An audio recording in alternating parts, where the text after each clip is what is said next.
দুই চার দিন আগে বাংলাদেশের এই যে পররাষ্ট্র উপদেষ্টা তৌহিদ হোসেন এবং ওই যে ভারতের যে পররাষ্ট্র সচিব নাম কি বিক্রম মিশ্রি, তারা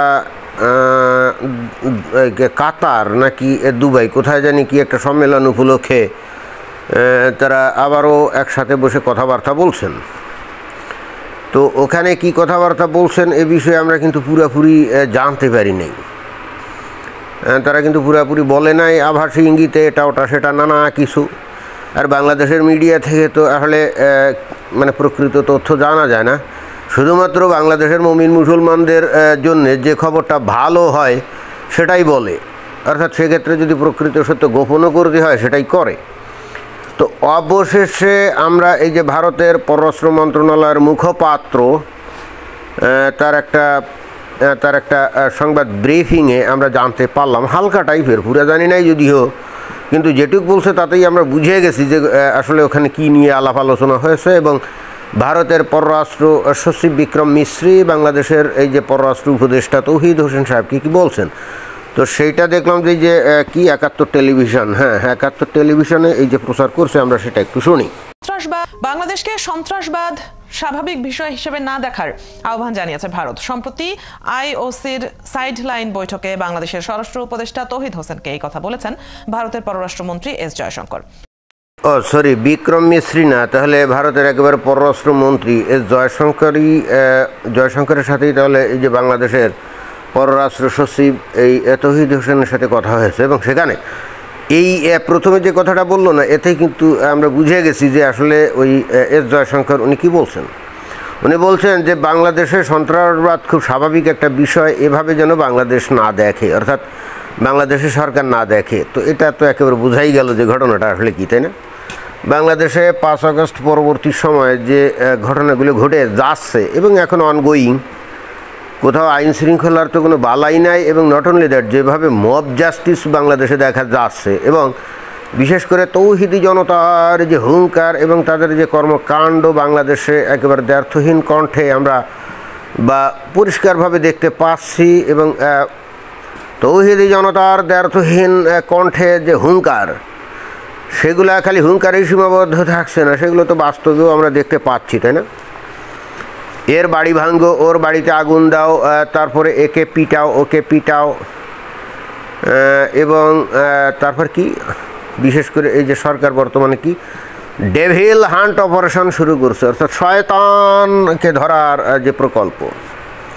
তো শয়তান ধরার প্রকল্পের নাম দিয়ে বস্তুত বাংলাদেশে দেখা যাচ্ছে গণহারে আওয়ামী লীগের সাধারণ যে সমস্ত সমর্থক তাদেরকেই ধরছে। কারণ যে সমস্ত নেতা, এমপি, মন্ত্রী অথবা আওয়ামী লীগের সভাপতি, সেক্রেটারি ইত্যাদি যারাই ছিল বাংলাদেশে, সিংহভাগ তো বাংলাদেশের বাইরে চলে গেছে, অর্থাৎ তাদেরকে তো ধরছে না। তাহলে এই যে হাজার হাজার যে শয়তান ধরলো, এরা কারা? আওয়ামী লীগের সাধারণ কর্মী সমর্থক, এরাই তো এদেরকে ধরছে। তো পৃথিবীর ইতিহাসে কোনো যারা নাকি দাবি করে যে আমরা গণতান্ত্রিক, তো এই সমস্ত কোনো গণতান্ত্রিক দেশে এরকম একেবারে মার্কা মেরে, একেবারে ঢাক ঢোল পিটিয়ে একেবারে একটা রাজনৈতিক দলের সমস্ত সদস্যকে তারা ধরবে, এটা তো আমরা কখনো অতীতে দেখি নাই। কি দেখছি নাকি? একমাত্র আমরা দেখছিলাম ওই দ্বিতীয় বিশ্বযুদ্ধের আগে হিটলারের যে বাহিনী ছিল, ওরাই কিন্তু এই কর্মকাণ্ডটা করতো। অর্থাৎ হিটলারের যে নাজি বাহিনী ছিল তার এগেনস্টে যারা নাকি কথাবার্তা বলতো, বিশেষ করে যে কমিউনিস্ট যারা করতো, এবং একই সাথে অন্যান্য যে সমস্ত গণতান্ত্রিক রাজনৈতিক দল ছিল তাদের যে সমর্থক ছিল, অনেক ক্ষেত্রে আমরা শুনতাম সেক্ষেত্রে আসলে সরকার কাজটা করতো না, ওদের যে নাজি পার্টির যে সদস্য আছে না, তারাই দল বেঁধে বিভিন্ন জায়গায় গিয়ে আক্রমণ করতো এবং বিভিন্ন বিরোধী যে রাজনৈতিক দল তাদের অফিসে গিয়ে ভাঙচুর চালাতো এবং তাদেরকে ধরে গুলি দিয়ে মারতো। এইগুলো একমাত্র আমরা দ্বিতীয় বিশ্বযুদ্ধের আগে এইগুলো আমরা দেখছি। এবং তারপরে ক্ষমতায় আসলো কখন? ওই যে অ্যাডলফ হিটলার, সে ক্ষমতা আসছিল জার্মানিতে কিন্তু 1933 সালে, আর দ্বিতীয় বিশ্বযুদ্ধ শুরু করছিল 1939 সালে। তাহলে এই যে মাঝে যে 6 বছর, এই 6 বছর তার আগে এই নাজি পার্টির সদস্যরা ওই কাম করতো, এবং এই 6 বছর ধরে তখন বর্তমানে বাংলাদেশের যে অপারেশন ডেভিল হান্ট হচ্ছে না, এরকম কিসিমের অভিযান সেখানে বিরোধী দলকে পুরো নিশ্চিহ্ন করে দেওয়া হয়, একেবারে পুরো নিশ্চিহ্ন করে দেওয়া হয়। কিন্তু সেইখানে তারপরেও এই অ্যাডলফ হিটলারের কিন্তু বিশাল জনপ্রিয়তা ছিল এবং এই জার্মানিকে অনেক উন্নত করছিল। তার কারণ ছিল সে যখন এই বিরোধী দলের লোকজনদেরকে ভয়ঙ্কর রকমভাবে নিষ্পেষণ করছিল, তখন সে একটা স্লোগান দিত এবং সেই সঙ্গে কাজও করতো। সেটা হলো যে জার্মান জাতি হলো পৃথিবীর সেরা জাতি, ব্রিটিশরা সারা পৃথিবীতে রাজত্ব করে, অতএব আমরা তাদেরকে পরাস্ত করে বা তাদেরকে পরাভূত করে আমরাই হব পৃথিবীর সেরা জাতি। এবং একটা জিনিস খেয়াল করতে হবে, এই অ্যাডলফ হিটলার সে কিন্তু আর যাই হোক ভয়ঙ্কর রকমভাবে একটা ডিকটেটর হোক আর যাই হোক, হ্যাঁ তাই ছিল সে, এতে কোনো সন্দেহ নাই। এবং প্রচণ্ড রকমভাবে রেসিস্ট ছিল, কারণ ইহুদিদেরকে সে দেখতেই পারতো না, যে কারণে বস্তুত আমরা শুনি কত 60 লক্ষ ইহুদিদেরকে কি ওই গ্যাস চেম্বারে হত্যা করছে। সবই কিন্তু ঠিক, এতে কিন্তু কোনো সন্দেহ নাই। বাট হিটলার একটা দুর্দান্ত কাজ করছিল, সেটা আমার মনে হয় যে অনেকে ভুলে যায়। সেটা হলো যে 1933 সাল থেকে 1939 সাল, এই মাত্র 6 বছরে এই অ্যাডলফ হিটলার কিন্তু এই জার্মানিকে এই ইউরোপের সবচেয়ে উন্নত এবং শক্তিশালী একটা দেশে পরিণত করে। তো এইটা শুধুমাত্র প্রচণ্ড জাতীয়তাবাদী দর্শনের দ্বারা, অর্থাৎ গোটা জার্মান জনগোষ্ঠীকে সে উন্মাদ করে দিয়েছিল যে তারাই সেরা জাতি, শ্রেষ্ঠ জাতি। অতএব সেইভাবে কিন্তু এমনভাবে উদ্বুদ্ধ করছিল। এবং একই সঙ্গে এটাও বলতে হবে যে আর যাই হোক অ্যাডলফ হিটলার কিন্তু ছিল না, করাপ্ট ছিল না, সে কিন্তু দুর্নীতিবাদ ছিল না, প্রচণ্ড জাতীয়তাবাদী একজন নেতা ছিল। এবং তার লক্ষ্য এবং উদ্দেশ্যই একটাই ছিল যে জার্মান জাতি শ্রেষ্ঠ। এবং এই অ্যাডলফ হিটলারের কিছু নমুনা, কিছু লক্ষণ আমরা কিন্তু বর্তমানে আমেরিকার ডোনাল্ড ট্রাম্পের মধ্যে আমরা দেখতে পাচ্ছি।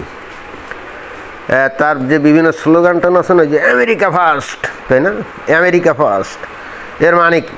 মানে হচ্ছে দুনিয়াতে আমেরিকাই 1 নম্বর থাকবে এবং তারাই যা ইচ্ছা খুশি করবে, যেমন ইচ্ছা খুশি করবে, এবং এ ব্যাপারে কোনো কিছু করা যাবে না। এবং একই সঙ্গে এটাও বুঝতে হবে যে ডোনাল্ড ট্রাম্পও কিন্তু আসলে করাপ্ট না, অন্তত ক্ষমতায় থেকে করাপ্ট না। এর আগে যখন ক্ষমতাটা অন্তত চর্চা করে নাই, তখন হয়তো তার ব্যবসায়িক কারণে রাজনীতিবিদদের চাঁদা দিত। একবার দেখলাম যে একটা টেলিভিশন সাক্ষাৎকারে বলছে যে আমি সব দলকেই চাঁদা দিতাম, কারণ আমার তো ব্যবসা বাণিজ্য করার ক্ষেত্রে অনেক সময় তাদের সাহায্য সহযোগিতা দরকার পড়ে। অর্থাৎ চাঁদা না দিলে তাহলে তারা তো আমাকে সহযোগিতা করবে না।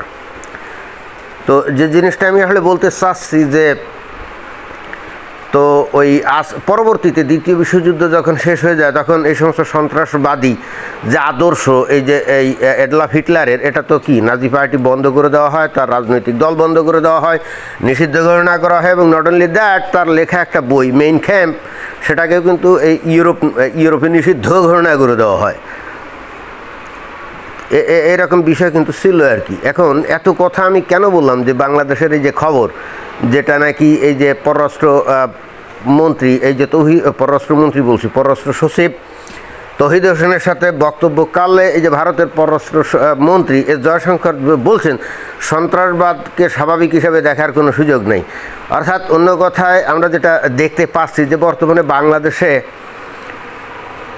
সন্ত্রাসবাদী যে কর্মকাণ্ডগুলো হচ্ছে অনেকটা গা স্বভাব হয়ে গেছে না। বাংলাদেশের মানুষ অনেক এমন একটা পর্যায়ে চলে গেছে, এই যে গত কয়েক মাস ধরে যা ঘুরে যাচ্ছে, মানুষ এখন কেন জানি গা সওয়া হয়ে গেছে, মনে করছে এটা তো স্বাভাবিক ব্যাপার, অসুবিধা কি এইরকম। অনেকটা যে পাকিস্তানে প্রতিনিয়ত যে বোমা হামলা টামলা বা এখানে ওখানে গুলি বন্দুক, এমনকি মসজিদের মধ্যে গুলি বন্দুক, এইগুলা যখন দেওয়া হতো, আমরা কিন্তু তখন ভাবতাম যে পাকিস্তানের মানুষ স্বাভাবিক জীবনযাপন করে কী করে, কে কখন কোথায় গুলিবিদ্ধ হবে তার তো কোনো ঠিক নাই। এখন দেখা যাচ্ছে যে আগে যেটা পাকিস্তান নিয়ে ভাবতাম সেই একই ঘটনা এখন বাংলাদেশে চলে আসছে। এবং তাহলে এস জয়শঙ্কর এই বিষয়টা দিয়ে আসলে কী বুঝাতে চাইলো এই তোমরা এই যে বাংলাদেশে যে মব জাস্টিস শুরু করছো এবং ধর্মীয় উন্মাদনা যেভাবে বৃদ্ধি পেয়েছে এবং যেভাবে সন্ত্রাসী কর্মকাণ্ড গোটা বাংলাদেশে প্রতিনিয়ত ঘটে যাচ্ছে, তোমাদের দেশের সরকার, তারপরে আইনশৃঙ্খলা বাহিনী বা যে সেনাবাহিনী যারা নাকি বাংলাদেশে শান্তি শৃঙ্খলা রক্ষা করবে বলে কমিটমেন্ট দিয়েছিল, কই তারা তো কিছুই করছে না। তো এইভাবে যদি চলতে থাকে তাহলে তো তোমাদের সাথে আমাদের কোনো সম্পর্ক তৈরি হবে না। আর ভারতের স্পষ্ট বক্তব্য যে বাংলাদেশে যতদিন ইলেকটেড কোনো গভর্নমেন্ট না আসবে ততদিন পর্যন্ত তারা কোনো নেগোসিয়েশনে ডিসকাশনে এনগেজমেন্ট হবে না। তাদের বক্তব্য কিন্তু ক্লিয়ার কাট। এবং একই সঙ্গে ভারত বস্তুত বাংলাদেশ যে একটা সন্ত্রাসবাদী দেশ সেটাই কিন্তু বুঝালো নাকি, যে সন্ত্রাসবাদী কর্মকাণ্ড স্বাভাবিক হিসাবে ধরে নেওয়ার কোনো সুযোগ নেই। এর মানে কি? মানে হচ্ছে বাংলাদেশ তাহলে অলরেডি একটা সন্ত্রাসবাদী দেশে পরিণত হয়ে গেছে। বাংলাদেশ এখন টেরোরিস্ট উৎপাদনের কারখানায় পরিণত হয়ে গেছে, ওই যে পাকিস্তানের মতো। অর্থাৎ এই মতো অবস্থায় এই বাংলাদেশের সাথে তো সম্পর্ক উন্নয়নের কোনো সুযোগ নাই। এবং একই সঙ্গে আমরা যেটা জানি, এই যে ভারতীয় যে সরকার তারাও তো ইন্টারন্যাশনাল অঙ্গনে গিয়ে তারা কিন্তু বাংলাদেশ যে একটা মানে সন্ত্রাস ব্রিডিংয়ের একটা দেশ, এই ন্যারেটিভই কিন্তু দিয়েছে এবং অলরেডি তাদেরকে কনভিন্স করেছে। এখন একটা দিক দিয়ে আমাদের মানে লক্ষণীয় সেটা হলো যে এখন তো এই যে ডোনাল্ড ট্রাম্প তার ন্যাটো নিয়ে ইউরোপীয় ইউনিয়নের নেতা এবং দেশগুলোকে তো অলরেডি একটা প্রচণ্ড ঝাঁকুনি দিয়েছে, তাই না? তারা এখন নিজেরাই কিভাবে বাঁচবে, নিজেরাই কিভাবে ইউনাইটেড হবে এইসব নিয়ে ব্যস্ত। পৃথিবীর কোথায় কি মানবাধিকার লঙ্ঘন হচ্ছে, সন্ত্রাস উৎপাদন হচ্ছে, সন্ত্রাসবাদী উৎপাদন হচ্ছে, এইগুলো নিয়ে মাথা ঘামানো তো এখন আর ইউরোপীয় দেশগুলোর টাইম নেই। খেয়াল করতে হবে। অদ্ভুত জিনিস না, বাংলাদেশে কি হচ্ছে না হচ্ছে এটা নিয়ে তো এতদিন ইউরোপীয় ইউনিয়ন নানা রকম সবক দিত, অমুক সমুক তমুক, তাই না? অনেকে হয়তো এই যে কি এই ডক্টর মোহাম্মদ ইউনূসের সরকারের এগেনস্টে কথা বলতো, অনেকে আবার পক্ষে কথা বলতো। বাট ইদানিংকালে দেখবেন যে ইউরোপীয় ইউনিয়নের কোনো বক্তব্য নেই, তাদের এমবাসির লোকদের কোনো বক্তব্য নেই, না তারা এখন নিজেরাই কীভাবে বাঁচবে সেটা নিয়েই ব্যস্ত। ডোনাল্ড ট্রাম্প তাদের পরিস্থিতি এরকম করে দিয়েছে। অর্থাৎ ডোনাল্ড ট্রাম্প একটা ভালো কাজ করছে। এই ইউরোপীয় ইউনিয়নের দেশগুলো তারা তো এই যে আমেরিকার ছত্রছায়া থেকে বস্তুত এদের নিরাপত্তা দিত মিলিটারিলিকে আমেরিকা, এবং আমেরিকায় এখানে বিলিয়ন বিলিয়ন ডলার খরচ করতো। আর ইউরোপীয় দেশগুলো ওই আমেরিকার নিরাপত্তা বলয় মানে একটা পয়সা খরচ না করে বা নামকা ওয়াস্তে পয়সা খরচ করে তাদের দেশের যে ওই প্রতিরক্ষা ব্যবস্থা টিকে থাকতো, তারা নিরাপদে থাকতো, আর তারা মানবতার সবক নিয়ে তারা কথা বলতো বিভিন্ন জায়গায়। ডোনাল্ড ট্রাম্প দেখলাম যে ভয়ঙ্কর রকমভাবে ক্ষিপ্ত ইউরোপের কোন কর্মকাণ্ডে জানেন? এই ইউরোপ যে গত কয়েক দশক ধরে যে ব্যাপকভাবে ইউরোপ বহির্ভূত দেশের লোকজনদেরকে তাদের মধ্যে নিয়েছে, যারা নাকি ইউরোপকে ভালোবাসে না, ইউরোপের কালচারকে ভালোবাসে না এবং সেটা গ্রহণও করে না, এবং এরা এই ইউরোপে ঢুকে পাশ্চাত্য সভ্যতাকে যে ধ্বংস করে দেবে, ডোনাল্ড ট্রাম্প কিন্তু এখানেই ফোকাস করছে। ডোনাল্ড ট্রাম্প বলছে যে রাশিয়া তোমাদের জন্য থ্রেট না, তোমাদের মূল থ্রেট তোমরা নিজেরাই। অর্থাৎ তোমরা নিজেরা যে কর্মকাণ্ড করছো এবং যাদেরকে তোমরা তোমাদের দেশে ঢুকিয়েছো তারাই তোমাদের দেশকে ধ্বংস করবে। অর্থাৎ তোমাদের আসল থ্রেট হচ্ছে তোমাদের ভিতরে। ওই রাশিয়া যুদ্ধ ব্যবহার করে তারপরে আমেরিকা, অর্থাৎ আমরা ওখানে গিয়ে ন্যাটোর নামে অস্ত্রপাতি রাখবো, সৈন্য রাখবো, আর তোমরা প্রতিরক্ষা খাতে খরচ করবা না, আর তখন তোমরা আনন্দের ডুগডুগি বাজাবা আর মানবাধিকারের সবক দিয়ে বেড়াবা, আর ভিতরে তোমরা ওয়েস্টার্ন কালচারকে ধ্বংস করবা, ওয়েস্টার্ন সিভিলাইজেশনকে ধ্বংস করবা।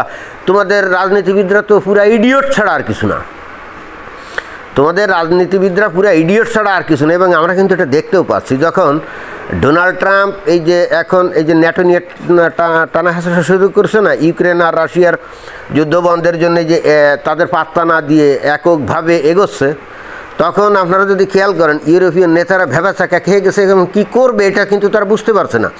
কারণ এতদিন তারা ছিল তো সুখে, দুধে ভাতে ছিল, তারা তো কোনো কিছু চিন্তা করতো না এবং তাদের মঙ্গল কী সেটাও তারা বুঝতো না। এবং পৃথিবীতে যে সিভিলাইজেশনের ক্লাস চলতেছে, কোন সিভিলাইজেশনের সাথে অন্য কোন সিভিলাইজেশনের ক্লাস চলতেছে এটা তারা বুঝতো না। একেবারে পুরা উদার, তারা সবাইকে মনে করতো যে হ্যাঁ সবাই তো মানুষের চোখে লিবারাল আইডিওলজি দিয়ে বলতো আসো ঠিক আছে কোনো সমস্যা নাই। কিন্তু আসলে তো তা